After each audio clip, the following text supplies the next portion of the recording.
Saludos, buenas noches, bienvenidos nuevamente a una sección de tu programa Gente Común. Bueno, un aplauso para los que están, a pesar de que estoy solo. Señores, esta noche me dejaron solo, para serle honesto. Teníamos unos cuantos invitados, nuestra panelista, Maristel, tuvo situaciones que le impidieron pues el venir aquí y pues aquí estoy yo como un baluarte. Estoy yo, ¿verdad? Solo, pero acompañado con todos nuestros fans que son fieles, personas que les gusta el conocimiento, personas pues que están comprometidas con el saber y personas que les importa, ¿verdad? Su bolsillo, ya que los temas que se tratan aquí son temas sociales, temas internacionales, ya que muchas veces nosotros como seres humanos, eh, nosotros subestimamos el poder de la política. Mucha gente dice, no, la política es aburrida, la política no tiene sentido, es para viejos, pero lamentable el caso no. Las políticas de los países y las políticas internacionales, lamentable el caso, afectan nuestro bolsillo de manera directa. Por ejemplo, lo que pasa en China se refleja en la República Dominicana. Lo que pasa, no sé, en Qatar, lo que pasa en el Golfo Pérsico, ¿verdad? Se refleja, aunque pensamos que no, se refleja en los bolsillos de Latinoamérica, Europa y Estados Unidos. Aquí estamos. El tema de hoy es la guerra comercial entre Estados Unidos y China. Una guerra que aparentemente es silenciosa, o sea, es una guerra que no es con armas. Esperemos que siga así y esperemos también que se termine lo antes posible. Pero es una guerra, es lo más similar, digo yo, a la Guerra Fría. O sea, la Guerra Fría, hablando empezó en la década de los 50, 1900, bueno, 45 en adelante, pero empezó más de lleno en la década de los 50, donde la Unión Soviética y Estados Unidos, pues ellos se estaban peleando, o sea, estaban peleando pero de manera con proxies. O sea, no directamente, no peleaban de manera directa porque una guerra directa entre Estados Unidos y China, perdón, en ese tiempo la Unión Soviética, hubiera sido un desastre. Porque con armas, recuerden que la Unión Soviética estaba devastada porque perdieron más de 25 millones de soldados y personas en la guerra. Fue la fuerza de trabajo que más sufrió, ¿verdad? Durante la Segunda Guerra Mundial. Y en la Guerra Fría, pues se estaban reivindicando, se estaban recuperando de las pérdidas humanas que hubieron durante la Segunda Guerra Mundial. Y Estados Unidos se consolidó como la primera potencia del mundo. O sea, te estoy haciendo un contexto, hablando un poco de historia, de geohistoria, historia política, historia mundial de los últimos, ¿verdad?, 70 años. Estados Unidos, luego de la Segunda Guerra Mundial, se posiciona como el eje principal del mundo.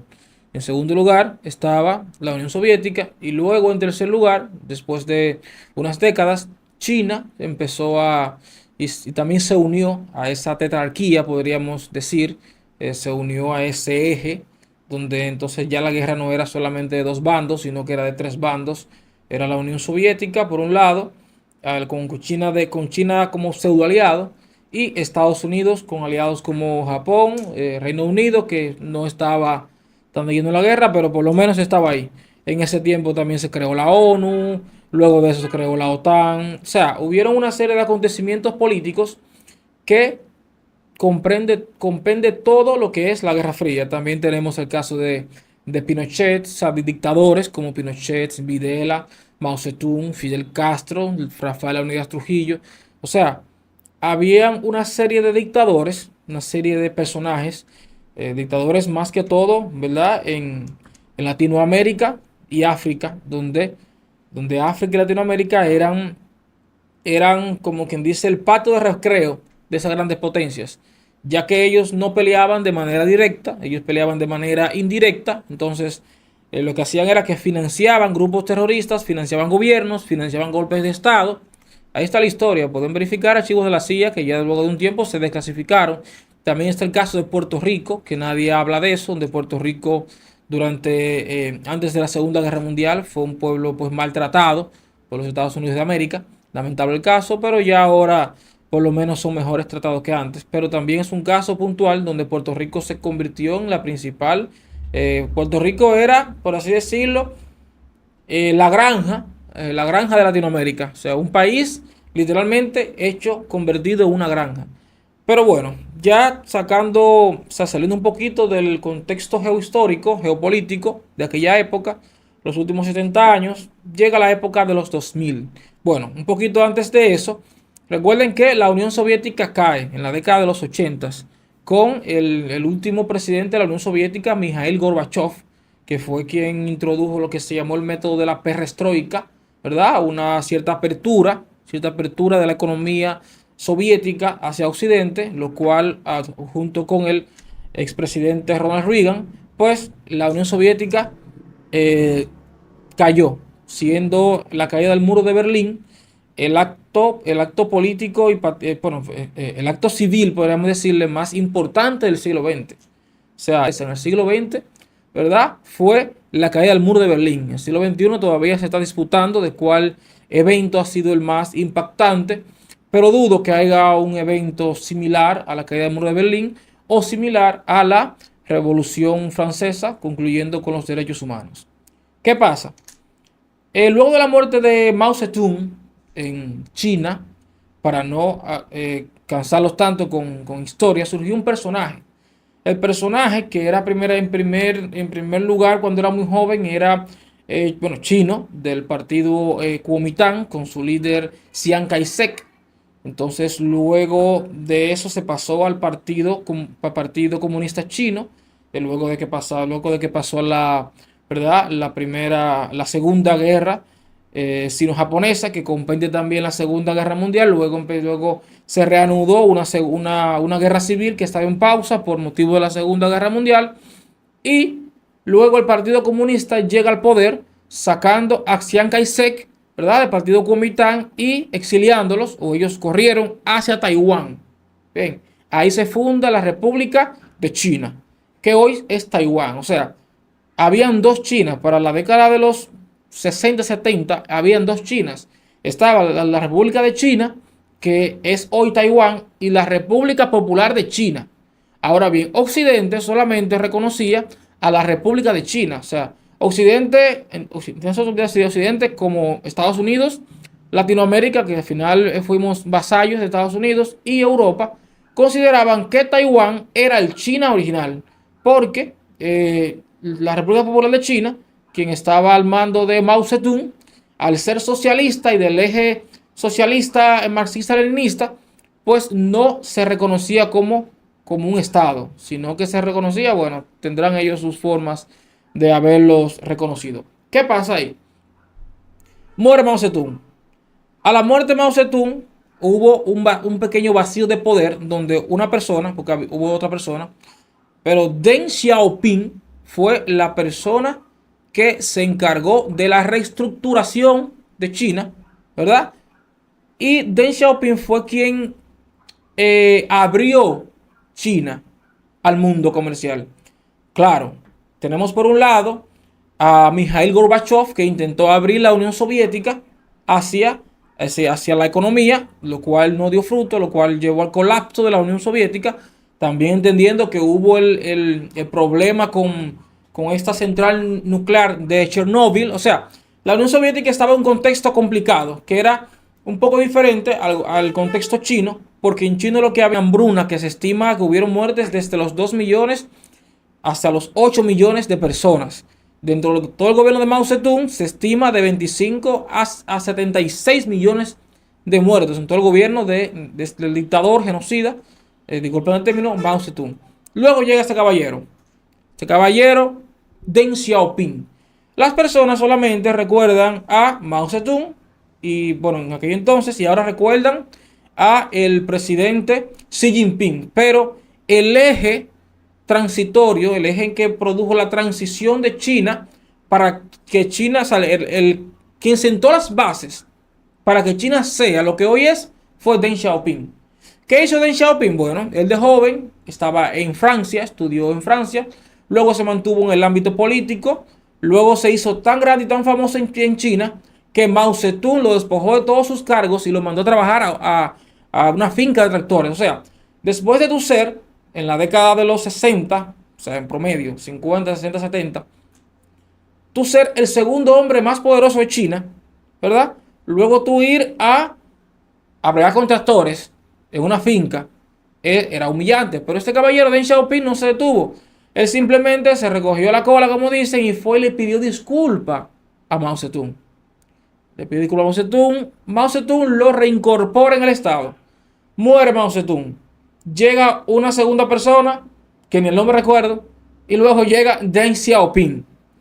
Deng Xiaoping hace lo siguiente. Él dice, bueno, en China, para que conozcamos por qué China es tan grande. Dentro de un resumen muy corto, porque es bastante largo eso, y creo que un video no da para eso. Pero vamos a tratar de resumirlo lo más posible. China, década de los 70, finales de los 70. Cuando él entra al poder, encuentra una China devastada, una China incómoda, una China donde lo que habían era comunas, donde la tierra no tenía dueño, la tierra era, perdón, del Estado. A la tierra ser del Estado era trabajada por todo el mundo, pero al final había hambre, porque la gente, o sea, que si no hay incentivos para el trabajo, no hay una producción efectiva. Si no hay producción efectiva, hay escasez. Si hay escasez, hay hambruna, y si hay hambruna, hay muerte por inanición. O sea, hay muerte por falta de comida, podríamos decir. Este caballero vio el problema y dijo, vamos a buscar la manera de occidentalizar China un poco. Él entonces empezó a abrir lo que es la educación. Dijo, bueno, hay que abrir la educación. Abrió la educación, abrió el paso. Recuerden que estoy resumiendo. Si van a criticarme, pues pueden criticarme. Pero es un resumen bien comprimido porque el tema es bastante amplio y el tiempo no da, como dije anteriormente. ¿Qué pasa? Él abrió la educación, abrió la empresa pública. Mucha gente dirá, no, que China es comunista. Bueno, el comunismo de China o socialismo de China es diferente al socialismo marxista-leninista. Estoy hablando después de Deng Xiaoping. De Mao Zedong para atrás es una cosa. De Deng Xiaoping para acá es otra. Entonces, en el contexto de Deng Xiaoping para acá, la China socialista de un solo partido, donde no hay oposición, donde hay un solo orden económico, donde hay un solo orden social, esa China es más capitalista de lo que parece. ¿Por qué? Lo primero es que los trabajadores de clase baja, la tasa de impuestos es tasa cero. O sea, primero que todo, tasa cero. Recuerden que en los sistemas socialistas siempre se entiende que hay que pagar más al Estado para que el Estado pueda redistribuir la riqueza. Bien, entonces, los pobres pagan poco impuestos. Esa es una. Segundo, hay ciertas libertades de inversión, porque recuerden que Deng Xiaoping tuvo que abrir la economía hacia Occidente. También en ese tiempo estaba el expresidente Jimmy Carter, estaba en ese tiempo también que él colaboró en esa parte. Deng Xiaoping viajó a Francia viajó a Estados Unidos, a Washington, y él trató de que inversores occidentales fueran a China y y mandó muchísimos estudiantes de China a aprender a las universidades occidentales. Incluso hay un reporte que indica que le preguntaron a Deng Xiaoping cuántos estudiantes tú puedes mandar, o sea, para que aprendan de negocios de Occidente, entiéndase manufactura, entiéndase, bueno, todo tipo de negocios, infraestructura y todo eso. Le preguntaron a él, Deng, ¿cuántos estudiantes usted puede mandar para Occidente para que aprendan los negocios de Occidente? Y él respondió, ¿cuántos ustedes pueden recibir? O sea, tenemos 600 millones de personas, la mayoría está vaga, muchos jóvenes estudiantes quieren trabajar, ¿cuántas pueden recibir? Y mandaron cientos de miles de jóvenes chinos a Occidente a aprender. El problema era el siguiente. El problema era, ellos decían, bueno, si mandamos jóvenes hacia China, ¿verdad? ¿Qué garantía hay de que ellos no se quedarán allá? Entonces, dijo en ese tiempo Deng Xiaoping, bueno, es mejor, o sea, dijo él, si de 100 regresa uno, está bien. Si de 200 regresan 10, está bien. O sea, a él no le importaba cuántos regresaban. A él lo que le importaba era que su pueblo chino, ¿verdad?, saliera de la pobreza y causar lo que era un cambio en la nación china, que desde muchísimo antes era uno de los pueblos más pobres de la región en ese entonces. Ahora bien, muere Deng Xiaoping, pasan algunos sucesos, Entra Xi Jinping, ya estoy hablando de la década ya de los 2000, ya, adelante, hablando de casi, bueno, casi 40, 30 años y pico de diferencia. Me corrigen la fecha. Entra Xi Jinping al poder. Recuerde que Xi Jinping entra en una China moderna. Entra en una China donde en ese tiempo alrededor del 23 al 30% de los chinos ya no eran pobres. Donde Deng Xiaoping y su método, ¿verdad? Sacó a casi el 30%, o sea, su método, para no decir de él, sacó a casi el 30% de los chinos, que en ese tiempo ya eran más de 1.200 millones, de la pobreza. Entonces, a la hora de que Xi Jinping entra al poder, el cambio es diferente. Ya ha pasado, o sea, han pasado muchas cosas ya para no especificar en puntos clave para no salirme del tema. O sea, entra Xi Jinping. China es el productor manufacturero del mundo. China es la fábrica del mundo. Las empresas más grandes, ¿verdad?, de Occidente están en China. Por ejemplo, en el caso de este país, Alemania. Alemania tenía una de las sedes principales de la marca Volkswagen en China. O sea, había una gran infraestructura creada alrededor de China de mercancía que se exportaba, ¿verdad? Se exportaba de China y se importaba a Occidente, entiéndase, Estados Unidos y Europa, siendo Estados Unidos el mayor comprador, o sea, importador, comprador de China, perdón, del mundo, y siendo China el mayor, ¿verdad?, exportador, vendedor del mundo. O sea, tenemos el que fabrica y tenemos el que compra. Estados Unidos compra para redistribuir. China fabrica con inversión americana. Es para que vayamos entendiendo, o sea, todo el contexto de la guerra comercial que hay ahora mismo. China produce, ¿verdad? Le compra a Estados Unidos, Europa le compra, Estados Unidos redistribuye. ¿Qué pasa? Llega la década de 2010. Luego pasa al 2016. Gana un personaje en Estados Unidos de las elecciones 2016, Donald Trump. Ahí empezó el problema. Y yo soy pro Trump. Pero las acciones que tomó el presidente Donald Trump en ese momento, claro, para beneficio de Estados Unidos, generó una especie de reacción en cadena, que es lo que lleva a que hoy estemos como estamos, a que hoy los precios hayan subido. Escuchen bien, y yo soy pro Trump. Si fuera americano, votara por Donald Trump. Y entiendo las razones por las que él lo hizo. Y no dando así, o sea, no tanto fue él, incluso en el 2021, que se pensaba que Joe Biden iba a cancelar la guerra, Joe Biden iba a hacer la paz con China. Al contrario, Joe Biden arremetió más, ¿verdad?, e impulsó más la guerra comercial. Diríamos, entonces no era un problema de partido o ideología republicana, más bien era un problema interno de Estados Unidos que estaba afectando ya la economía americana, que en tema del cual un republicano expresidente y un demócrata presidente se ponen de acuerdo y continúan el mismo proceso. Bueno, ya tenemos casi media hora en tema de introducción. Parece que al final del programa se va a quedar en introducción, pero vamos a seguir por lo menos unos 10, 15 minutos más. Marzo 2018, antes del COVID-19, mucho antes, 2018, Donald Trump da un discurso. Donald Trump dice: señores, tenemos un problema. Hay un problema en Estados Unidos. Tenemos el mayor, según él, y los números están ahí, tenemos el mayor déficit que tiene un país con otro de la historia. Tenemos un problema interno aquí en Estados Unidos. Nuestros empresarios están en China. Nuestros recursos están en China. Le debemos más a China de lo que nosotros producimos. Donald Trump ve ese problema.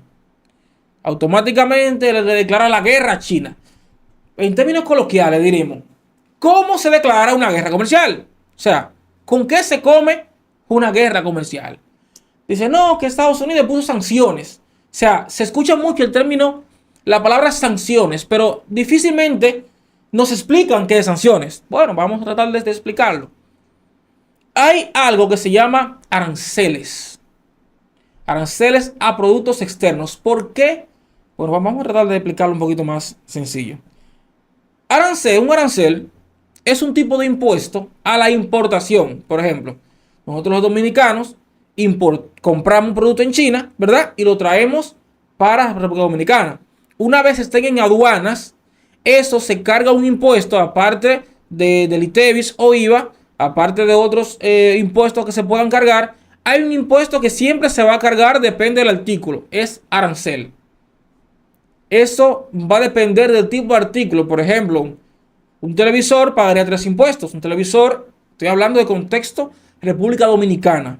Un televisor paga, bueno, un arancel que siempre es menor al impuesto sobre ventas, ITEVIS. Bueno, ITEVIS es un impuesto complicadísimo, como lo tenemos en Dominicana. En otros países lo tienen como IVA. O sea, impuesto a transferencia de bienes, por así decirlo. Pero aquí en Dominicana, bueno, whatever. Entonces, está el arancel. El arancel aquí tiende de un 10, un 8 a un 15. Corrígame en los comentarios, porque va a depender bastante de qué tipo de artículo sea. Ese tipo de impuesto es fácil de manejar. Si un país quiere declarar la guerra a otro, o sea, si yo quiero que tus productos no entren a mi país, ¿qué yo hago? Yo te subo los aranceles. Cuando tú, vamos a suponer, me vendas vehículos y los vehículos, bueno, vienen en un contenedor, que lo cual viene en un buque, por lo cual llega a un puerto, automáticamente llega a ese puerto para que salga, ¿verdad? A mi país, que salga ya a la venta pública. Si yo no quiero que tú me vendas, yo te subo los aranceles, que fue lo que hizo Donald Trump. Donald Trump en su momento subió los aranceles por 50 mil millones de dólares. Entonces, ¿cómo? Bueno, si por ejemplo yo tengo esta pequeña libreta, esta libreta supongamos que yo la compro en China en 10 dólares, ¿verdad? Bueno, está muy cara, 10 dólares. La compro en China en 10 dólares, el precio de transporte son 2 dólares, ya son 12 dólares, ¿cierto? Cuando esta libreta llega a aduana, se le carga un 10%. Ya estamos hablando de que de 10 se pagan 2 dólares de arancel, y si son 12, bueno, se pagan 2 dólares y 20 centavos en promedio. Quiere decir que ya este cuadernito va a pagar los 10 dólares que costó, más los 2 dólares de envío, más el 10% o 12%, depende del artículo, del arancel. Y otros impuestos más que son ya menores. O sea, menores para el tema. Ahora bien, supongamos que ese impuesto, recuerden que ya estoy hablando de que estoy pagando 10, 12, por un lado, ¿verdad? 10, 12 más 2.2 son 14.2. Quiere decir que a la hora de yo verificar mis costos, este cuaderno va a costar, ¿verdad? 14.20 dólares. O sea, conviértanlo a la moneda que ustedes quieran, ya sea el peso dominicano, peso colombiano, argentino, lo que ustedes quieran. El punto es que va a costar 14.2 dólares en promedio. Ahora bien, supongamos que Estados Unidos diga no. Yo no me interesa que ese cuaderno entre, porque ese cuaderno que está entrando más barato que los cuadernos que producen localmente. O sea, los cuadernos que se producen de manera local, el costo son 20 dólares, porque la materia prima es más cara o porque la calidad es mejor, pero estos cuadernitos chinos lo traen más barato y la gente ya no está comprando el local. Es para que vayan entendiéndome. Dicen, bueno, vamos a agarrar y en vez de un 10%, apliquémosle un 30%. Ya estamos hablando de que por 10 dólares, tú vas a pagar 10 dólares más el transporte, lo que genera la base impositiva. Entonces luego a partir de ahí se aplica el impuesto. Ya automáticamente tú le aplicas un 30% y es un monto más alto. Pero dicen, no, todavía me afecta. Vas a aplicarle un 100%. Ya quiere decir que tú lo compraste en China a 10 dólares, lo trajiste con 2 dólares más, son 12 dólares, y más el impuesto se lo aplica aquí, fácilmente te sale ese cuaderno en cuánto, 25 dólares. ¿Verdad que hay un problema ahí? Entonces, si sale ya en 25 dólares, ya el consumidor final, o sea, yo que compre, o alguien que compre, dice, no, espérate, estos son de peor calidad, salen más caros, mejor compro el local que sale en 20. Pero fue porque el Estado a la hora de que el artículo entre al país, le colocó aranceles de un 100%. Y es lo que está haciendo Joe Biden. O sea, no con cuadernitos, pero sí lo está haciendo con productos chinos. ¿Como cuáles? Vehículos. Por ejemplo, los vehículos chinos no pueden entrar a China. O sea, pueden entrar, pero con un arancel bastante alto.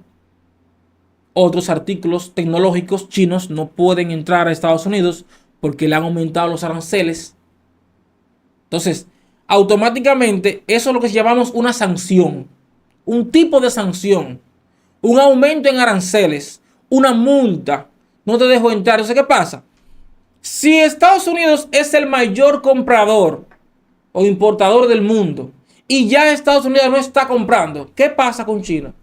China tiene una sobreproducción y un déficit en ventas. O sea, esa es la consecuencia china de la falta de venta. O sea, hay mucha oferta y poca demanda. Es para que vayamos entendiendo cómo funciona una guerra comercial. O sea, ya estamos ya media hora, más de 20 minutos hablando del contexto, ¿verdad? El contexto geopolítico de China, histórico de China, Guerra Fría. Y ya entramos en los 8 minutos que sobraron, ¿verdad? Entramos en la parte, como diríamos los dominicanos, aplatanado. Entonces, vamos a durar por lo menos 5 minutos más hablando del tema. ¿Qué pasa? Automáticamente, Estados Unidos, que está, recuerden, desde el gobierno de Donald Trump, 2016, 2020, 2018, para ser específico, empieza la guerra, Biden la continúa, pero adivina qué. Hay una empresa que se llama Google. Todo el mundo conoce a Google, ¿verdad? Que no conoce a Google, que fácilmente usted sabe que resuelva. Google, mayo 2000, a ver si me recuerdo aquí, mayo 2019, mayo 19, 2019, vaya fecha. Google anuncia lo siguiente, patrocinado por Estados Unidos. Google anuncia que para artículos, para celulares Android, no va a haber una actualización específicamente para los celulares Huawei. ¿Quiénes son los dueños de Google? Bueno, Google tiene sus sedes en Estados Unidos. Google es de origen, de manera comercial, de Estados Unidos. Y Huawei es chino. Entonces, si Huawei utiliza como sistema operativo las plataformas de Google, entiéndase Gmail, ¿verdad? Entiéndase Gmail, entiéndase Google Apps y otras aplicaciones, y no puede ya actualizar su plataforma, actualizar sus teléfonos, lo cual ellos ya han vendido, hay un problema ahí.